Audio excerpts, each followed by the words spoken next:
Welcome, Jeremy. Good morning. Good morning. Certainly happy to be here this morning. And what a journey I am has been. I don't know if it's been a similar journey for you, but for me it has been one that has been fruitful and that I appreciate doing. I will admit that I'm not sure that I'm going to volunteer for a 7-week series the next time up.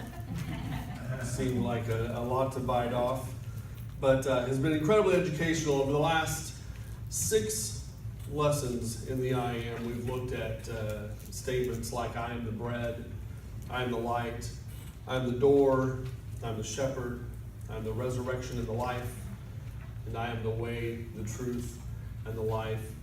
And I didn't study really far ahead in either of those, and so each week it was kind of a fresh education to me, and every week I thought, man, that was really good. I can't imagine that it would get better. Then I'd go to the next week and I'd think, man, that was really good. And I got to the resurrection of the life and I thought, man, how can you top that? And then last week with the way, the truth, and the life. And honestly, I came into this week with the true vine going, man, that's kind of we just went through the resurrection and the truth and the life.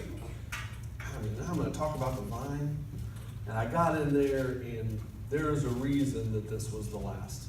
Undoubtedly, it has been a great time this week preparing for the message. So let's go to the Father in prayer. Father, thank you for all the ways that you teach us, whether it be through Bible study, whether it be through prayer and listening to your voice, whether it be through worship or fellowship or observing people. Just all of the many ways that you find to put your message in our heart, the ways that your Holy Spirit contributes to our day. I just thank you for those. And I just ask that over the next few minutes as we look at you as the vine, that you take an opportunity to just connect us a little more firmly to you. We say these things in your Son's name. Amen. Amen. So John chapter 15 finds us leaving the upper room. So the Last Supper has already occurred, and we are in the final hours of Jesus' ministry on earth prior to the resurrection. And Jesus has gone through and he's told the disciples more and more plainly as his ministry has gone on and as these last weeks have led up that he is going to be leaving them. And I believe this week he tells them much more plainly than he has in other times. So we're going to pick up in John 15, verse 1, just like Jeanette led us through. We're going to read 1 through 11 to start with. I am the true vine, and my Father is the gardener. He cuts off every branch in me that bears no fruit, while every branch that does bear fruit he prunes so that it will be even more fruitful. You are already clean because of the word I have spoken to you. Remain in me as I also remain in you. No branch can bear fruit by itself. It must remain in the vine. Neither can you bear fruit unless you remain in me. I am the vine and you are the branches. If you remain in me and I in you, you will bear much fruit. Apart from me you can do nothing. If you do not remain in me, you are like a branch that is thrown away and withers. Such branches are picked up and thrown into the fire and burned. If you remain in me and my words remain in you, ask whatever you wish, and it will be done for you. This is to my Father's glory that you bear much fruit, showing yourselves to be my disciples. As the Father has loved me, so have I loved you. Now remain in my love. If you keep my commands, you will remain in my love, just as I have kept my Father's commands and remain in his love.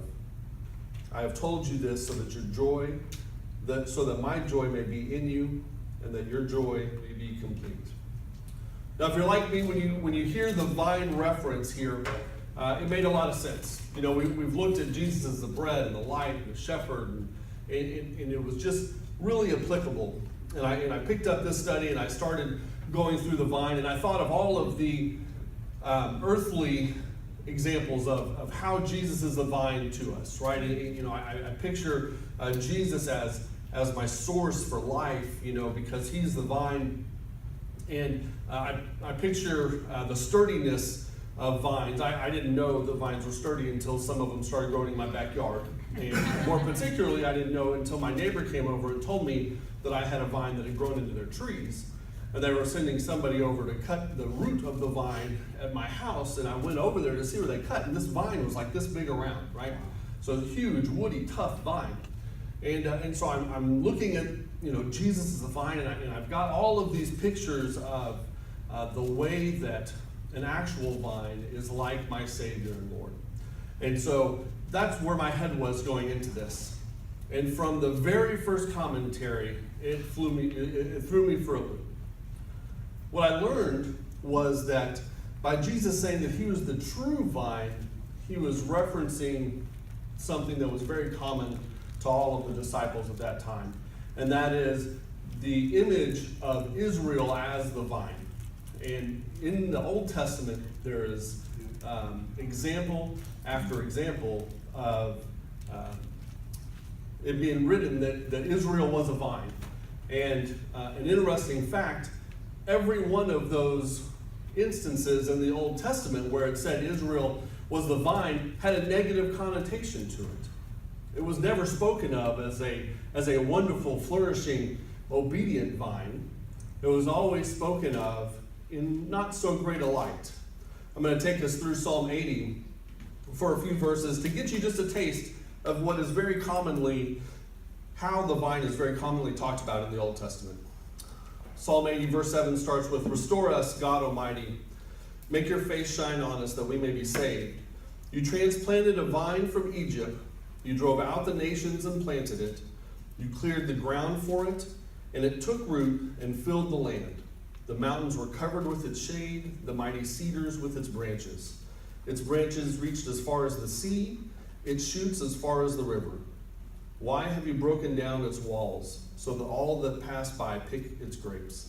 Boars from the forest ravage it, and insects from the fields feed on it. Return to us, God Almighty. Look down from heaven and see. Watch over this vine, the root your right hand has planted, the son you have raised up for yourself. Your vine is cut down and is burned with fire. At your rebuke, your people perish." And so as Jesus is standing in front of the disciples and he's saying that I am the true vine, there is little doubt that the disciples would make the connection to, if Jesus is the true vine, then there must be a false or an incorrect or a corrupt vine. And that was a reference to the vine, which is Israel in the Old Testament. This morning I'm going to talk about three things that our key verses show us this morning. And the first one is going to be pruning. We're going to look at verse 2. "He cuts off every branch in me that bears no fruit, while every branch that does bear fruit, he prunes."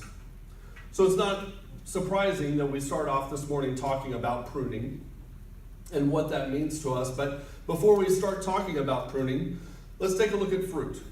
One of the things, as I have learned many times in this study going through, is that not everybody agrees on what things mean, right? You get a lot of competing opinions of what it means. And in this one is no different. The definition of what it means to bear fruit had some differing opinions. But what I'm going to do is I'm going to go back into the Bible and I'm going to look at just one aspect, and maybe this is something that strikes a chord with you.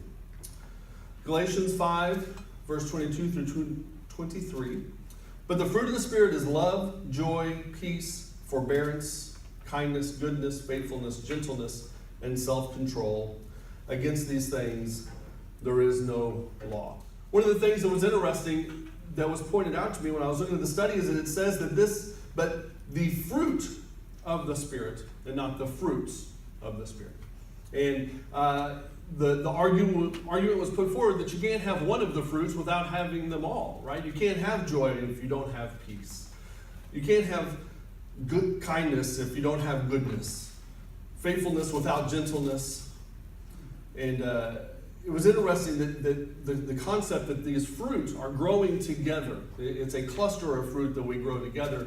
And by looking at it as a cluster, it makes it very easy for me to say I'm doing a horrible job, right? Any one of those I can kind of look at and go, well, today I had a whole lot of peace, but that self-control thing, or the lack of self-control, may have been a big reason why I had peace, because I had no self-control. So thinking about fruit in the context here, and thinking about it as a cluster, and the fact that we are growing this cluster of fruit together humbles me a little bit and doesn't let me stand on the fruit that I feel like I'm really good at and ignore all the rest of the fruit there. So,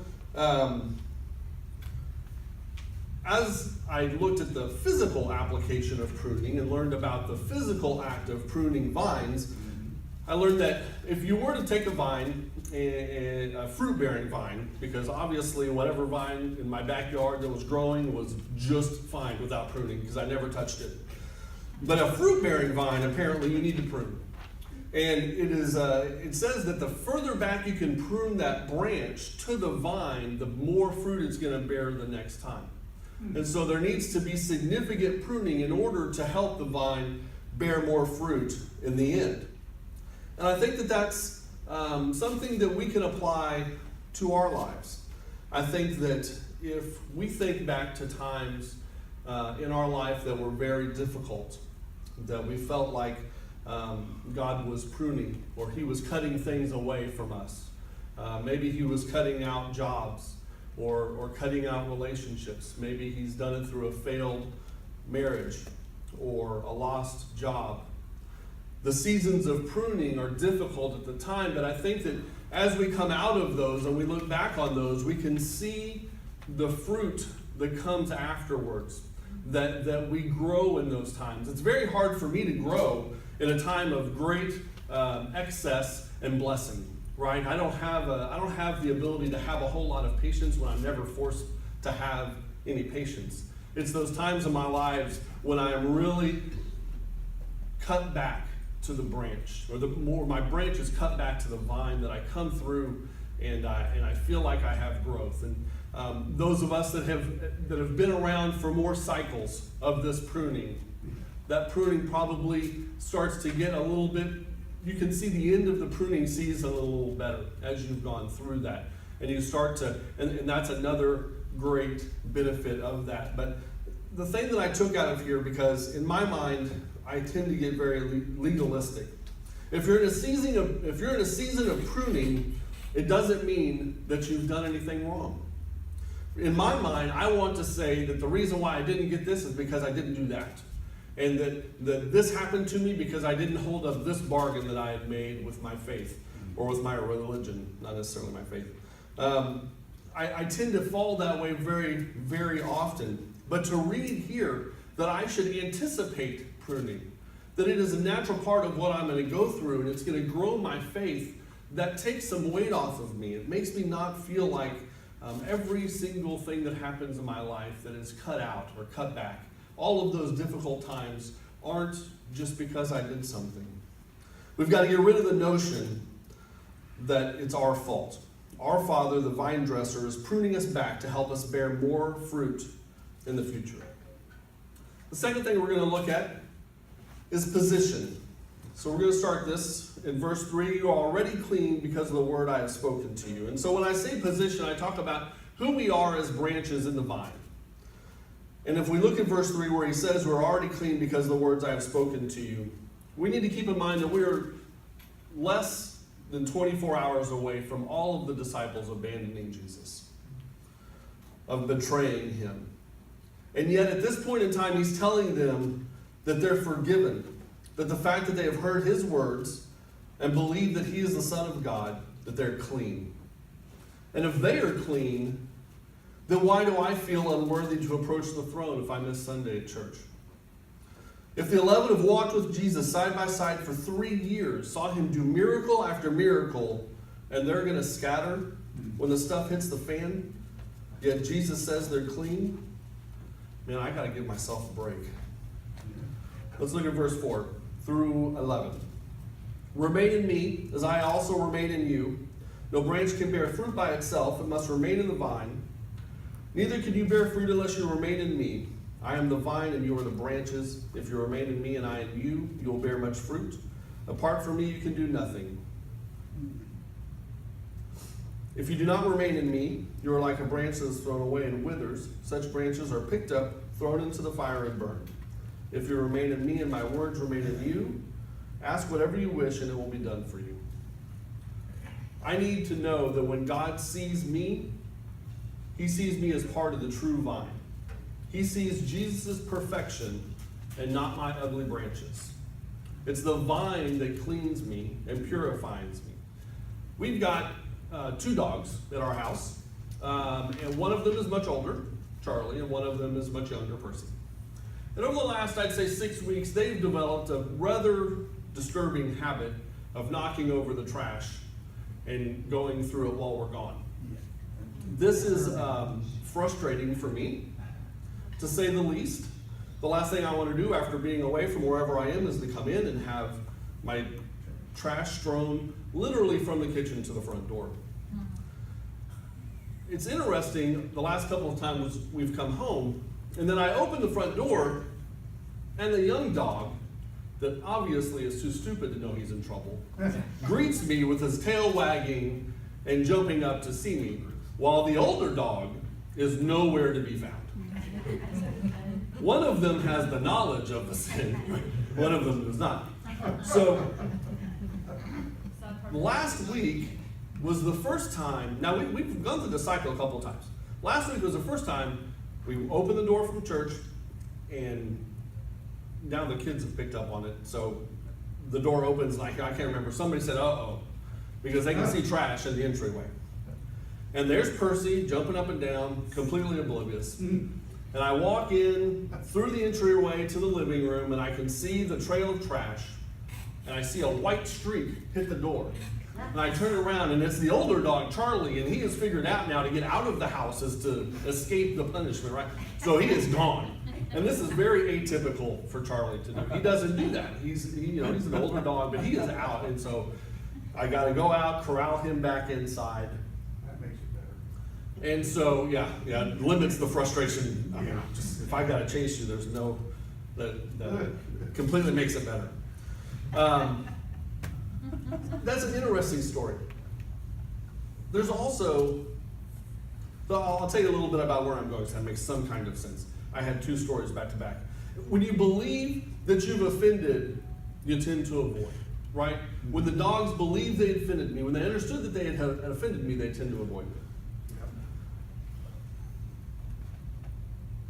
I'm going to skip the story about my kids. As a Christian, Okay. sometimes I feel like I've got an offensive odor, right? That I, through my sin, have offended God so much that I tend to avoid Him. My relationship suffers. Yep. Thankfully, we've got a fantastic example of somebody who did things much worse, but had a much different result. Let's take a look at Peter. Jesus told the disciples just a few chapters back, and we read about it, that all of the disciples were going to scatter. And Peter, as he was wont to do, spoke up because he was very confident in his faith and his commitment and loyalty to our Savior. Jesus said everybody's going to scatter. And Peter says, oh, no, not me. Even you, Peter, if I have got to die, I will not abandon you. And Jesus just kind of looks at him and says, all right. I'm going to put an alarm clock on that. You got about 6 hours, and we'll see how this shakes out. Even when they come to arrest Jesus, Peter draws the sword, cuts off the ear. He is bold. But shortly after that, when they seize Jesus, everybody runs. One of the commentaries that I read said that some scholars believe that Peter was grabbed and ran out of his clothes. He was so desperate to get away. But later on, Peter comes back. And he comes into the inner courtyard, and one of the wonderful things about studying the Word is to add so much more context. The inner courtyard, I learned, was a small area. It's not this big, huge expansion in a Roman courtyard. It was an intimate setting that Peter came back into. And Peter comes back in within easy viewing distance of Jesus. He can see Jesus there, and he is asked, aren't you one of his disciples? Absolutely not. I am not. The woman comes back around again and says, I'm pretty sure you're with that guy over there. No, not me. The third time comes back, and Peter not only denies, but vociferously denies. One thing I read said he was saying curse. He was saying curse words. He was absolutely, unequivocally not part of this. How dare you accuse me of being part of this man's ministry? I'm not connected with him in any way. And as soon as he does that, the cock crows the third time, And Jesus and Peter lock eyes. And Peter understands the depth of what he has done. And his heart breaks, and he runs away. If there are levels of betrayal by a true follower, I'm going to leave Judas over here and another thing. But if there are levels of betrayal, that has got to be near the top. We'll fast forward after the resurrection. And some of the disciples were out fishing because that's what they did. And somebody says, look, there's Jesus on the shore over there. They turn the boat to come home. One commentary I read said they're about 100 yards from the shore. And Peter couldn't get there fast enough. He hiked up his robes, dove into the water, and swam to his Lord. To understand where we are in Jesus, our position is to look at Peter. We do not have to avoid Jesus. Regardless of what we have done, we can run to him and he will welcome us. We are part of the true vine. Peter was the one that was most guilty. Well, we understand that he was the one that not just said, even if the others do, I won't. And in fact, Peter was talking junk to Jesus. The beauty of understanding that in Jesus saying, I am the vine, he is saying that I will do what you can't, that I will be what you can't. We can run towards him and not run away from him. My last point this morning is this: power.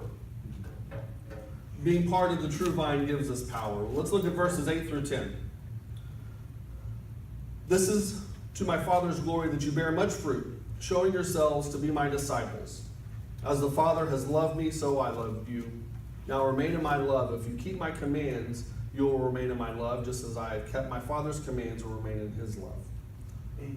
Don't get it backwards. What the Bible does not say is do so you will be loved. What it does say is love so that you can do.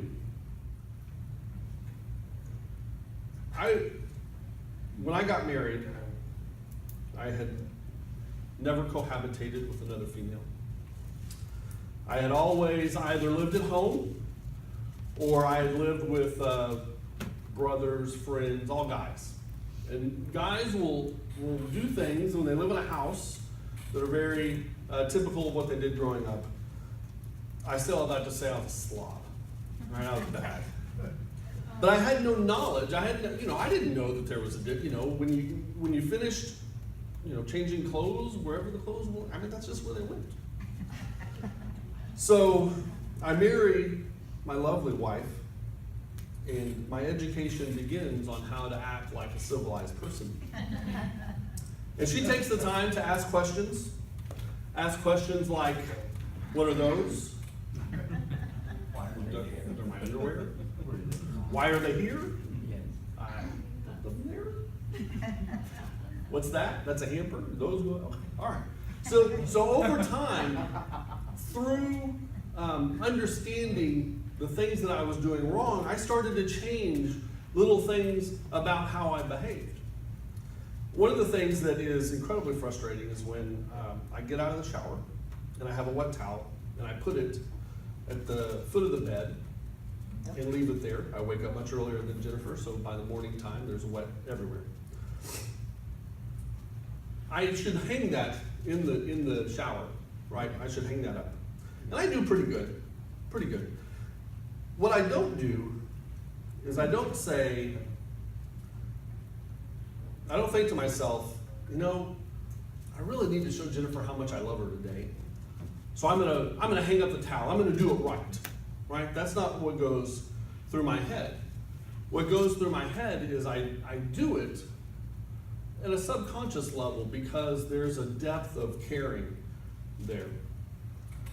That habit didn't change overnight. There are many that I am still working on. And when Jennifer and I have these conversations and she gets frustrated with me, she says a very profound thing. She says, it's not that you did it. This is typically when I've done something that she's asked me to do after the fact, right? So the error has been has been pointed out, right?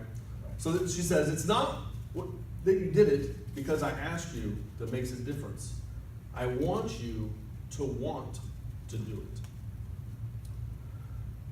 And this is where our power to love comes in. What we see is that we are called to work on our love so that we'll help with the obedience. We don't need to work on our obedience so it will fix my love.